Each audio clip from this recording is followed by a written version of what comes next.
Radio UNAM es un medio que promueve el diálogo, la diversidad y la libertad de expresión en un marco crítico y respetuoso. Los comentarios expresados a lo largo de su programación reflejan la opinión de quien los emite, mas no de la radiodifusora. La voz juega un papel central en la cultura del saber y la divulgación del conocimiento científico. Históricamente, antes de la invención de la escritura, la transmisión de conocimientos se realizaba oralmente, mediante narraciones y diálogos que pasaban de generación en generación. Este método de compartir información permitía no solo la conservación de los saberes, sino también su evolución a través de la discusión y el debate. En la actualidad, la voz continúa siendo una herramienta poderosa en la educación y la divulgación científica, adaptándose a las nuevas tecnologías. La radio, los podcasts, las conferencias y los cursos en línea utilizan la voz para hacer el conocimiento científico accesible y comprensible para un público amplio. La entonación, el énfasis y la pasión con que se comparten los descubrimientos puede inspirar y motivar a la audiencia, creando una conexión emocional con el tema tratado. Además, la voz permite superar barreras de accesibilidad, facilitando que personas con discapacidad visual o dificultades de lectura puedan acceder al conocimiento. En resumen, la voz no solo transmite información, sino que también fomenta la curiosidad, el debate y la comprensión profunda, jugando un rol indispensable en la cultura del saber y la divulgación del conocimiento científico. 16 de abril, Día Mundial de la Voz. ¿Y qué mejor forma de celebrarlo que haciéndola vibrar a través de la frecuencia radiofónica de Radio UNAM? Experiencia sonora.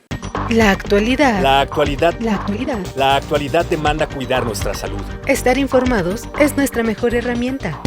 Hipócrates 2.0. Investigación y vanguardia en salud. Una producción de Radio UNAM y el Programa Universitario de Investigación sobre Riesgos Epidemiológicos y Emergentes. PUIRE. Hipócrates 2.0.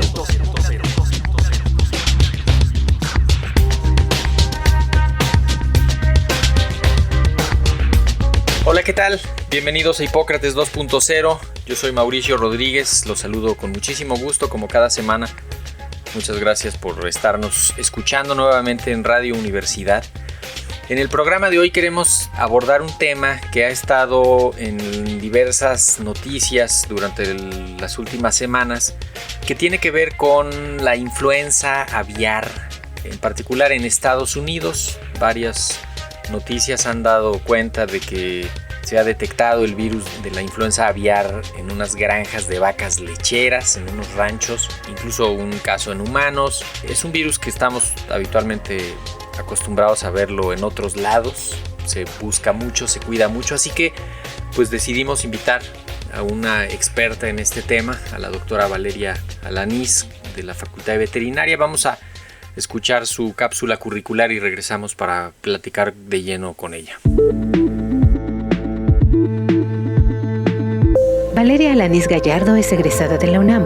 Tiene maestría en Medicina Veterinaria y Zootecnia, Inocuidad y Calidad de la Leche. Realizó su doctorado en Medicina de Poblaciones y Epidemiología en Animales. Sus principales líneas de investigación incluyen la salud pública y epidemiología animal, así como vigilancia y control de enfermedades infecciosas en vacas lecheras. Actualmente es profesora de pregrado y posgrado en la Facultad de Medicina Veterinaria y Zootecnia de la UNAM. Búscala en X, @AG_Valeria.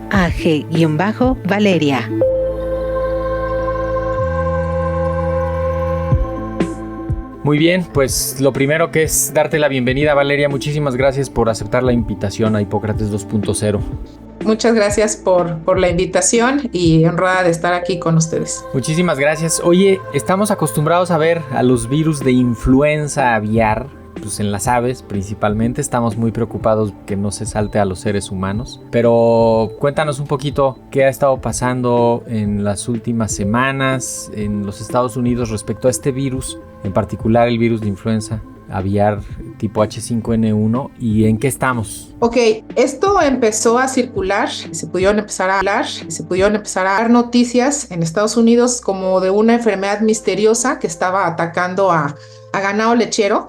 Específicamente inició todo en Texas y en Nuevo México, y lo ponían así como una enfermedad misteriosa porque la signología que está en las vacas o que está apareciendo en las vacas realmente no es tan específica y no podía, o hasta ese momento no se sabía qué es lo que la estaba ocasionando.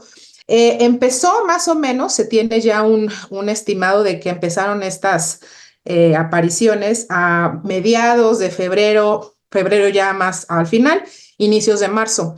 ¿Qué había pasado? ¿Qué estaba pasando con estas vacas? Son vacas que se les llama erróneamente vacas viejas, pero realmente no son viejas. Son vacas que tienen más de 2 partos.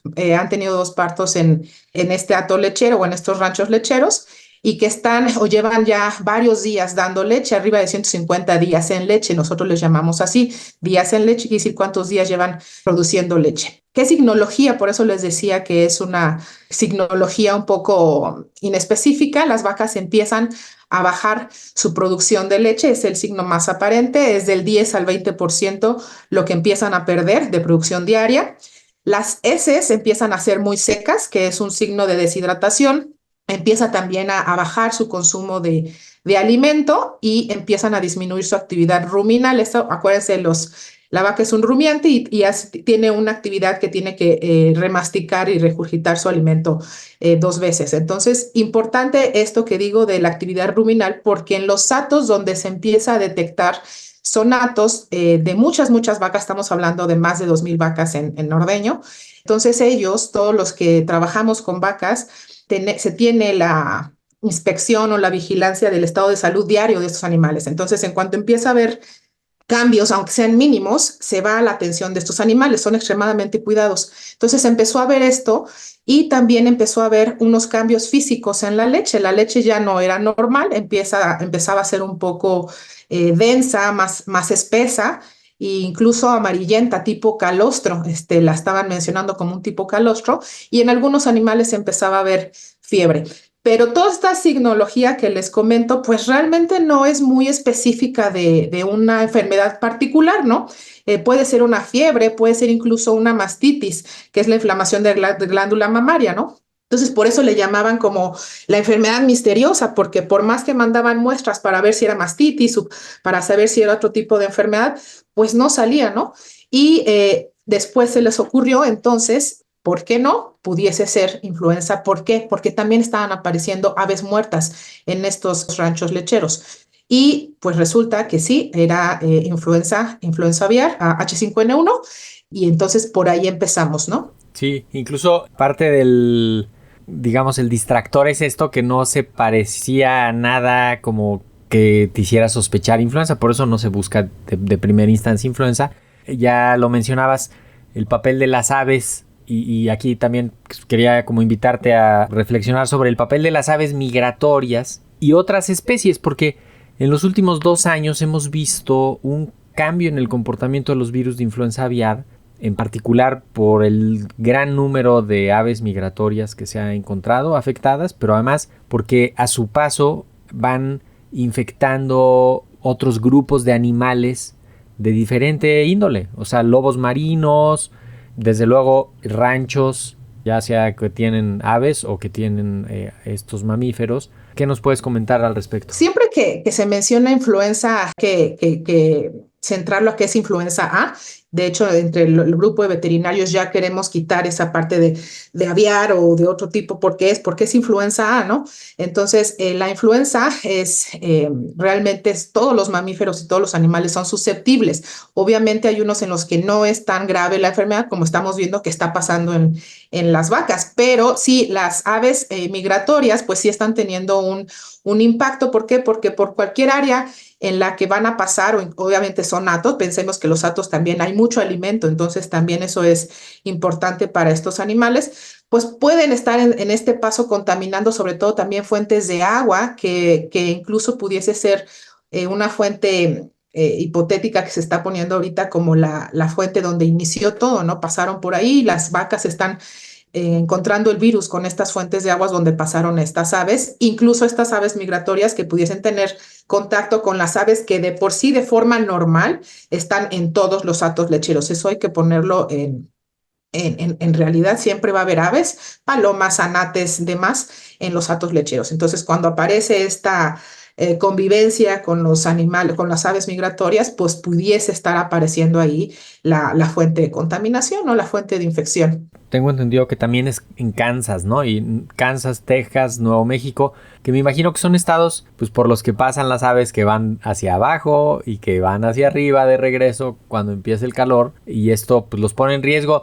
También, Valeria, danos una idea de cuántos animales tiene un rancho de este tipo, o sea, para que nos imaginemos también lo difícil que puede llegar a ser ese control, pero además el riesgo de que se te propague allá adentro. Nosotros trabajamos cuando hablamos de producciones de alimentos, sobre todo de leche, pollo, cerdo, hablamos de medicina de poblaciones, ¿no? O sea, tenemos poblaciones muy extensas, entonces las medidas de prevención, control y erradicación de enfermedades pues están enfocadas a eso, a poblaciones grandes. Estamos hablando de que los hatos que han sido afectados, que hasta el momento, como bien mencionabas, son en Texas, Kansas, Nuevo México, Michigan, Idaho y Ohio, pues son hatos comerciales, nosotros le llamamos comerciales. ¿Qué quiere decir esto? Que estamos arriba de las 1,500 vacas en producción de leche. Entonces, es altamente denso la cantidad de animales que están ahí, pero vuelvo, la medicina de prevención, control y erradicación de enfermedades va enfocada a esos animales, y los médicos veterinarios que trabajan en esos ranchos obviamente usan todas estas medidas zoosanitarias para poder controlar no solamente influenzas, sino cualquier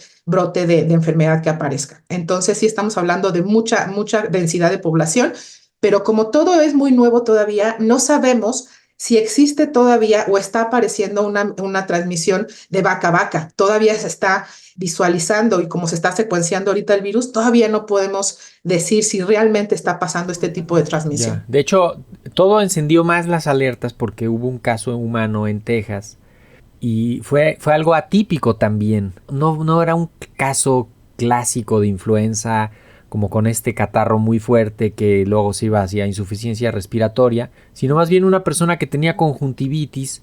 No me preguntes por qué le hicieron una prueba de influenza, tal vez tenía alguna sintomatología adicional, pero lo que tenía era los ojos irritados. Encontraron que tenía influenza tipo A, no era H1N1, no era H3N2, y entonces pues lo que sigue es ya meterlo en el protocolo de búsqueda de estos virus. Encontraron que era H5N1, incluso tengo entendido que es un virus de alta patogenicidad, y luego voltearon y dijeron, pues es que también está en las vacas, y si no me equivoco, lo encontraron también en los gatos, en algunos gatos de los ranchos. Sí, así es. De hecho, este caso humano detectado hasta ahorita ha sido el único detectado en personal que trabaja en esos ranchos lecheros. De hecho, este caso humano, fue en uno de los hatos que había sido al principio detectado con influenza en Texas. Es un trabajador de 18 años o arriba de 18 años que sí que solamente tuvo conjuntivitis, como bien lo mencionas, pero es un trabajador que había estado en constante contacto con estos animales, ¿no? Realmente es atípico, digamos, para una población general estar en ese contacto tan estrecho como lo tiene, por ejemplo, un ordeñador, un alimentador de becerras, un pipero, por ejemplo. Pipero me refiero a los que recolectan la leche hacia las grandes empresas, arreadores, los que limpian los corrales. Y en cuanto a los gatos, sí, hasta el momento hay 3 positivos, pero los gatos realmente siempre han sido un hospedero de esta enfermedad, sobre todo pensando en el comportamiento depredador que tiene, ¿no? Entonces, seguramente estuvo en contacto con un ave infectada, la cazó o estuvo jugueteando con esa, y con eso ya pudo haber sido la transmisión.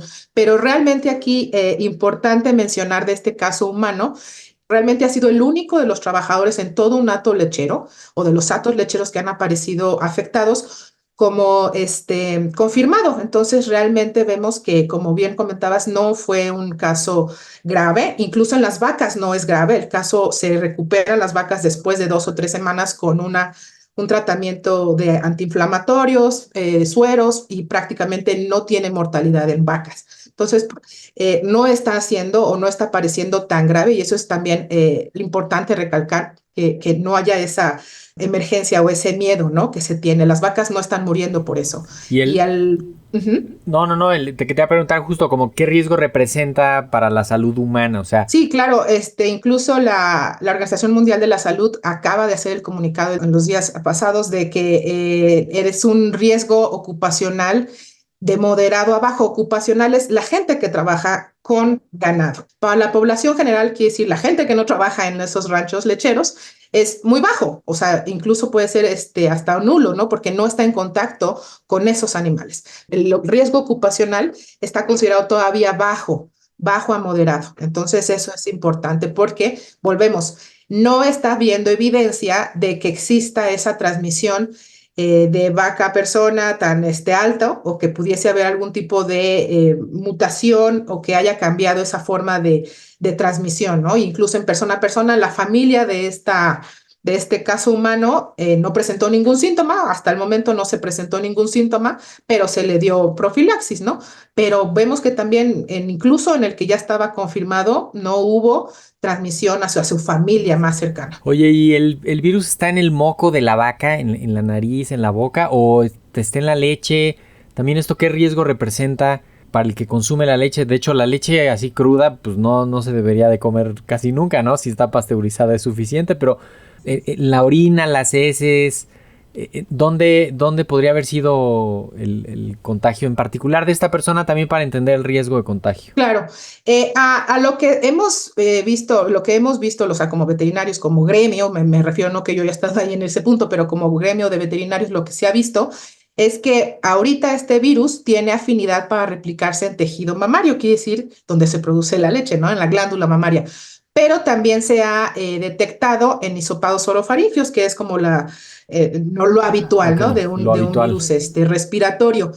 El hecho de que esté en leche, que es una de las muestras, el tipo de muestra que también se está enviando a los laboratorios nacionales, también podía estar indicado que este trabajador, que les comentaba hace unos momentos, pudo haber sido porque trabajaba en contacto con leche, ¿no? Leche cruda, como lo mencionas tú.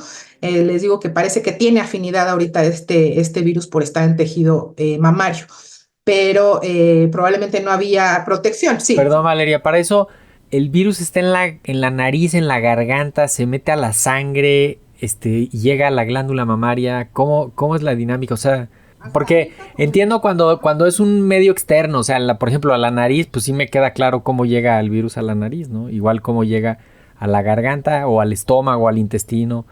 Pero para llegar a la glándula mamaria, pues tiene que haber entrado a la sangre y reconocer receptores en la glándula mamaria a través de la sangre, ¿no? Y realmente todo esto es muy nuevo, ¿no? Entonces realmente no se está sabiendo, todavía no, incluso las asociaciones de veterinarios especialistas en bovinos de Estados Unidos todavía lo mencionan, ¿no? No sabemos realmente bien qué está pasando, es una investigación constante para entender cómo es que llega a tejido mamario, ¿no? A diferencia de otros virus de influenza, ¿por qué está teniendo esta afinidad por tejido mamario? Entonces todavía no se puede realmente decir es por esto y es esta vía.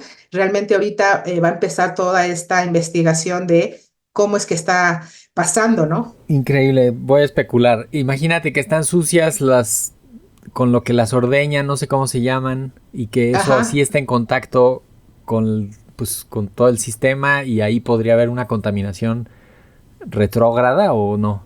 Pensemos ahorita, imaginarnos, por ejemplo, la sala de ordeña, ¿no? Donde entran las vacas 2-3 veces al día, donde están ahí sí en contacto estrecho con los ordeñadores, con el personal, ¿no?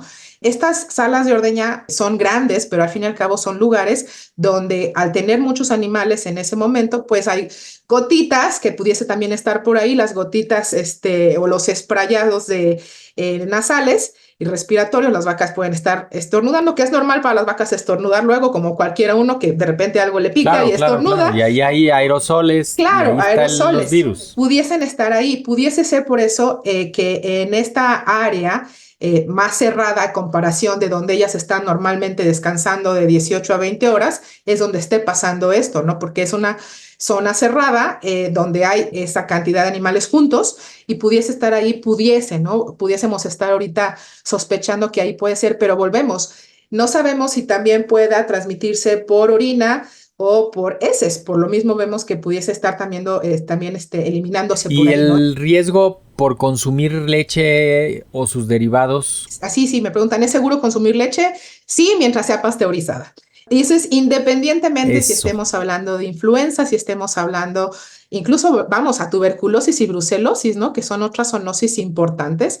Entonces, es muy importante mencionarle eso a la población general. Sigan consumiendo leche, sigan consumiendo quesos, siempre y cuando estén seguros y esté bien estipulado que están pasteurizados.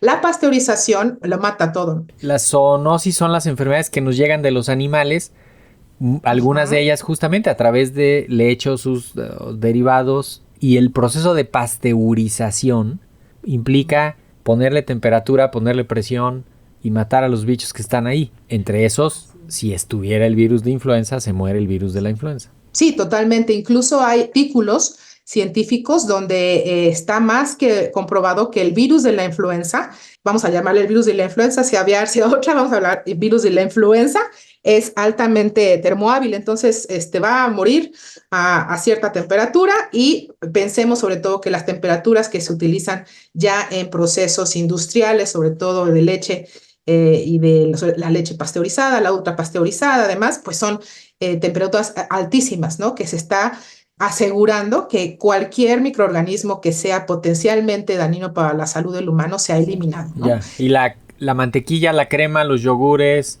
todo se hacen con leche pasteurizada. O sea, habitualmente el proceso es que primero la pasteurizan y luego ya la usan para todo lo demás. Oye, México vigila esto, vigila las vacas, vigila las granjas también de aves, se está muestreando. Claro, el 27 de marzo, Senacica, que es el órgano de sanidad animal en México. Como la COFEPRIS de los animales. Exactamente. Emitió un comunicado de qué es el pronunciamiento, digamos, de México hacia esta situación. Lo que se dice en este comunicado es que se va a hacer una vigilancia pasiva, no es activa. ¿Pasiva qué es? Esperar la notificación de casos sospechosos. Entonces, lo que le pide a los médicos veterinarios, incluso ganaderos también, que cualquier signología como les digo, este perfil de caso, no es una denominación de caso, sino es un perfil de caso, porque es muy en específico, se notifique para poder confirmar o descartar que haya esta circulación de virus en territorio mexicano.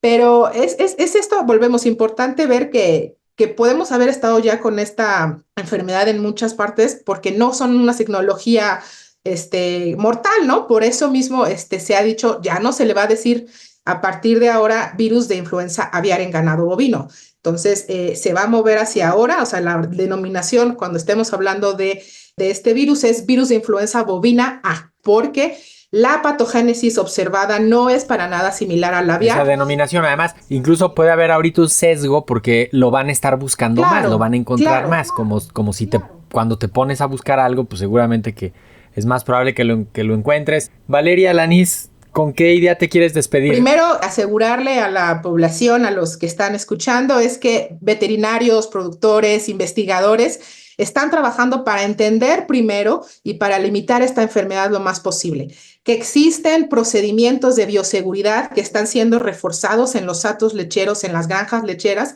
para poder que ni salgan ni entre estos virus a estas granjas.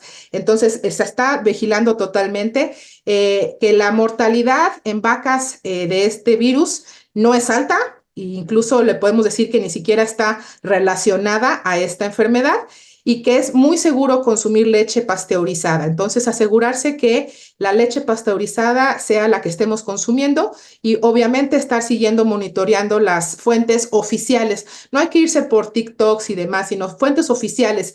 ¿Cuáles son las fuentes oficiales? Pues USDA, ABP, CDC, o sea, realmente fuentes oficiales que son los que están siguiendo día a día y están dando información actualizada sobre esto, y no tener miedo, ¿no? Y que escuchen Hipócrates 2.0, porque precisamente por eso queríamos traer este tema. Ya nos lo aclaraste, le vamos a decir influenza A en bovinos. Justamente con este tipo de información ayudamos a que la audiencia en general entienda lo que está pasando. Es parte de lo que ocurre en un mundo súper industrializado, súper conectado, en el que está cambiando el patrón de las aves migratorias. Hay muchos recursos para la biología molecular. Muchísimas gracias, Valeria, por haber estado acá en Hipócrates 2.0. Claro que sí, muchas gracias por la invitación. Yo soy Mauricio Rodríguez, sigan en sintonía de Radio Universidad. Muchísimas gracias. Hipócrates 2.0 es una producción de Radio UNAM y el Programa Universitario de Investigación sobre Riesgos Epidemiológicos y Emergentes, PUIRE, coordinado por el Dr. Samuel Ponce de León. Te esperamos la próxima semana. Hipócrates 2.0. Radio UNAM. Experiencia sonora.